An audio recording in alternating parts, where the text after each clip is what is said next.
रामचरितमानस गोस्वामी तुलसीदास द्वारा रचित एक महाकाव्य है। ये हिंदू धर्म के सबसे महत्वपूर्ण ग्रंथों में से एक है। रामचरितमानस में भगवान राम के जीवन और उनके द्वारा किए गए कार्यों का वर्णन किया गया है। रामचरितमानस में कई सुंदर और प्रेरणादायक चौपाया हैं। यहाँ कुछ चौपाया दी गई है। भक्ति के लिए हरि अनंत हरि कथा अनंता, कहीं सुनहि बहुविधि सब संता, रामचंद्र के चरित सुहाए, कलप कोटि लगी जाहि न गाए, तारांकन। अर्थ, भगवान अनंत हैं और उनकी कथा भी अनंत है। सभी संत कई प्रकार से इन कथाओं को कहते और सुनते हैं।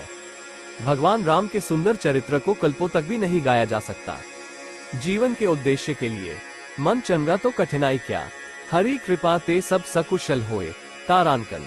अर्थ, मन शुद्ध हो तो कठिनाइयाँ क्या है, भगवान की कृपा से सब कुछ सुखमय हो जाता है।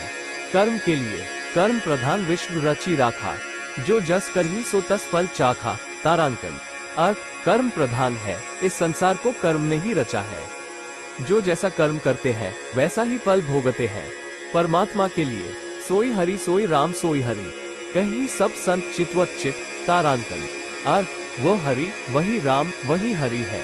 सभी संत इस बात को अपने मन में चितवत रहते हैं। भगवान राम के लिए जेहि पर कृपा कर ही जनु जानी, कवि और अजिर नचाव ही बानी, मोरी सुधार ही सो सब भांति, जासु कृपा नहीं कृपा अघाती, तारांकन। अर्थ, जिस पर भगवान कृपा करते हैं उस पर कवि अपनी वाणी से अजिर नचाते हैं। वो सब प्रकार से मेरी सुधार करते हैं। जिन पर भगवान की कृपा नहीं होती उनकी कृपा कभी आघाती नहीं है। ये चौपाया रामचरितमानस के कुछ प्रमुख संदेश देती है।